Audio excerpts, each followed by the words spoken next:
Hello students, আমি তোমাদের প্রিয় নীতিশ স্যার জ্ঞানজ্যোতি কোচিং সেন্টারের পক্ষ থেকে তোমাদের প্রত্যেককে জানাই স্বাগত। তো স্টুডেন্টস, আজকে আমি তোমাদের সঙ্গে আলোচনা করব MDC tourism and travel management নিয়ে। এমডিসি 2 তে যাদের ট্যুরিজম অ্যান্ড ট্রাভেল ম্যানেজমেন্ট রয়েছে তাদের জন্য আজকের এই ক্লাসটি। তো স্টুডেন্টস, তোমাদের দেখবে ইউনিট নাম্বার 1 এ একটা অতি গুরুত্বপূর্ণ টপিক রয়েছে, সেটা হচ্ছে সিল্ক রুট। ওকে, যেটাকে আমরা বাংলায় বলছি রেশম পথ বা সিল্ক রুট কি, এটা সম্পর্কে আজকের ক্লাসটিতে বিস্তারিত আলোচনা করব। ক্লাসটি শুরু করার পূর্বে তোমাদেরকে বলবো, যারা এখনো পর্যন্ত আমাদের অফিসিয়াল ইউটিউব চ্যানেলটিকে সাবস্ক্রাইব করনি তারা অবশ্যই চ্যানেলটিকে সাবস্ক্রাইব করে পাশে থাকা বেল আইকন অল প্রেস করে দাও, যাতে নেক্সট টাইম থেকে কোনো ভিডিও আপলোড করলে তার নোটিফিকেশন তুমি সবার আগে পেতে পারো। এছাড়া তোমরা যারা ভাবছো অনলাইনে আমাদের কাছে পড়বে তারা অবশ্যই যোগাযোগ করো আমাদের অফিসিয়াল নাম্বার 7076398606 নাম্বারে অথবা 6295916282 নাম্বারে। তোমাদের টোটাল কোর্স ফি রয়েছে মাত্র 999 রুপিস। এই 999 টাকার বিনিময়ে তোমরা পাচ্ছ major, minor, MDC, VSC, Aisi, SSC এবং ভিএসসি পুরো প্যাকেজ পড়ছে কিন্তু মাত্র 999। চলো শুরু করছি আজকের ক্লাসটি। রেশম পথ বা সিল্ক রুট কি? দেখো, যে স্থলপথের মাধ্যমে রোম পশ্চিম এশিয়ার সঙ্গে অর্থাৎ রোম ও পশ্চিম এশিয়ার সঙ্গে চীনের বাণিজ্য পরিচালিত হতো তাকে এক কথায় বলা হয় রেশম পথ বা সিল্ক রুট। আবারও বলছি, স্থল পথের মাধ্যমে, মনে করো সাপোজ রোম আছে, এটা ওয়েস্ট এশিয়া মানে পশ্চিম এশিয়া আর রোম।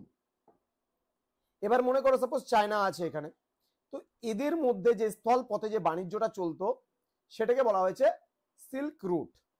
ওকে, জলপথে নয় কিন্তু, আকাশ পথেও নয়, স্থল পথে, স্থল পথে যে বাণিজ্য চলতো তাকে বলা হয় সিল্ক রুট। আবারও বলছি, রোম ওয়েস্ট এশিয়া মানে পশ্চিম এশিয়া এবং চায়না বা চীনের সাথে যে বাণিজ্য পরিচালিত হতো, মানে রোম পশ্চিম এশিয়ার সঙ্গে চীনের, রোম ও পশ্চিম এশিয়ার সঙ্গে মানে এই দুটো দেশের সঙ্গে চীনের, মানে এই দুটো দেশের সঙ্গে চীনের যে স্থলপথে যে ব্যবসা বাণিজ্যটা পরিচালিত হতো তাকে বলা হয়েছে রেশম পথ বা সিল্ক রুট। রেশম পথ বা সিল্ক রুট বাণিজ্যের অন্যতম প্রধান বস্ত্র ছিল রেশম।